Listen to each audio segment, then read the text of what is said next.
आने वाला हफ्ता शेयर बाजार के लिए काफी एक्शन पैक्ड रह सकता है।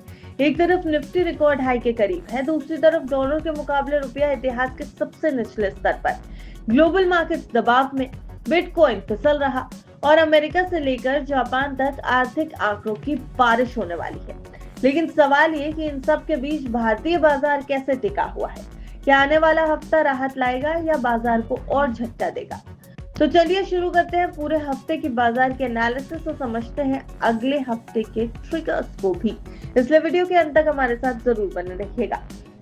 देखिए, बीते हफ्ते भारतीय शेयर बाजार में मिला जुला लेकिन दिलचस्प मूवमेंट देखने को मिला। निफ्टी 0.61% की बढ़त के साथ 26,068 पर बंद हुई है, जबकि निफ्टी बैंक भी 0.60% चढ़कर 58,867 के लेवल पर पहुंच गया।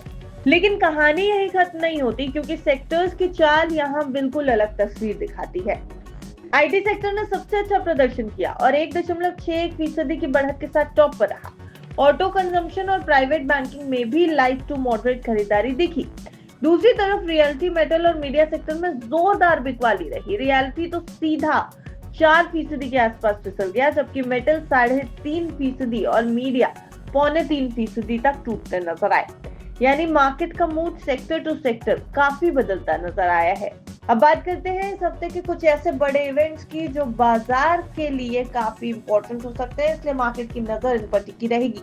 ये बाजार को बड़े ट्रिगर्स भी दे सकते हैं जो मार्केट के सेंटिमेंट्स और मूड को प्रभावित कर सकते हैं। 24 नवंबर से लेकर 28 नवंबर तक लगातार ऐसे आंकड़े और ग्लोबल क्यूज सामने आएंगे जो मार्केट की दिशा तय करेंगे। शुरुआत होगी 24 नवंबर को अमेरिका के इंडस्ट्रियल प्रोडक्शन डेटा से, फिर 25 नवंबर को यूएस की रिटेल सेल्स, 26 नवंबर को दो बड़े इवेंट्स यूएस Q3 जीडीपी और जॉबलेस क्लेम्स जो ग्लोबल सेंटिमेंट को सीधे प्रभावित करेंगे। 27 को थैंक्सगिविंग की वजह से यूएस मार्केट बंद रहेगा, लेकिन इस बीच 28 नवंबर को सबसे बड़ा घरेलू इवेंट होना है। भारत के Q2 जीडीपी डेटा और फॉरेक्स रिजर्व का अपडेट आने वाला है। अब बात पॉजिटिव क्यूज की भी कर लेते हैं, क्योंकि बाजार के पास इस समय पॉजिटिव ट्रिगर्स भी नजर आ रहे हैं। भारत यूएस ट्रेड डील को लेकर बातचीत आगे बढ़ रही है और माना जा रहा है कि अगर इस पर गुड न्यूज आती है तो बाजार में तुरंत पॉजिटिव रिएक्शन दिखेगा। दोनों देशों के 2023 तक ट्रेड को $500 बिलियन तक ले जाने का लक्ष्य रखा गया है। साथ ही भारत का Q2 जीडीपी करीब 7% रहने का अनुमान है और जीएसटी कट को लेकर उम्मीद है कि इससे ग्रोथ को बड़ा बूस्ट मिल सकता है। इस बीच एफआईआई भी वापस खरीदारी मोड में दिखे। बीते हफ्ते उन्होंने करीब 540 करोड़ रुपए की नेट खरीदारी दर्ज की है, लेकिन मार्केट के नेगेटिव फैक्टर्स भी नजरअंदाज नहीं किए जा सकते।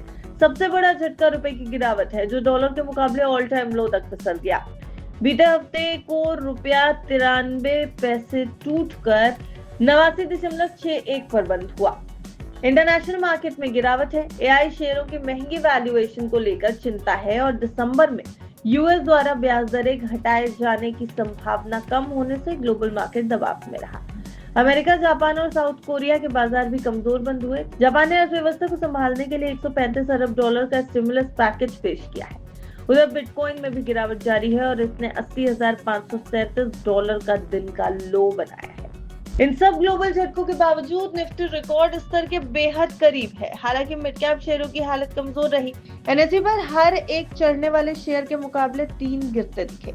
इसी बीच पीएम मोदी दक्षिण अफ्रीका में G20 शिखर सम्मेलन के लिए पहुंचे हैं और उससे जुड़ी हर खबर भी बाजार की सेंटिमेंट्स को प्रभावित करेगी। निफ्टी के लिए इस हफ्ते 25,950, 25,990 अहम सपोर्ट लेवल है, जबकि ऊपर की तरफ 26,165 और 26,245 रेजिस्टेंस रहेंगे। इस हफ्ते आईपीओ फ्रंट पर भी काफी एक्टिव रहने वाला है बाजार। सुदीप फार्मा का आईपीओ 25 नवंबर को बंद होगा और 28 नवंबर को इसकी लिस्टिंग की उम्मीद है।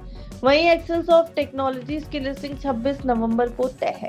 हाल ही में ग्रो, पाइन लैब्स और फिजिक्स वाला जैसी कंपनियों की शानदार लिस्टिंग के बाद निवेशकों का एक्साइटमेंट इन नए इश्यूज पर भी बढ़ने वाला है। इसके अलावा 3 SME IPO, SSMD agrotech India, mother nutri foods और केके सिल्क मिल्स भी खुलने जा रहे हैं।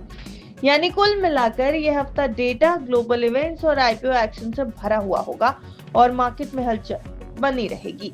ब्यूरो रिपोर्ट, विस्तार।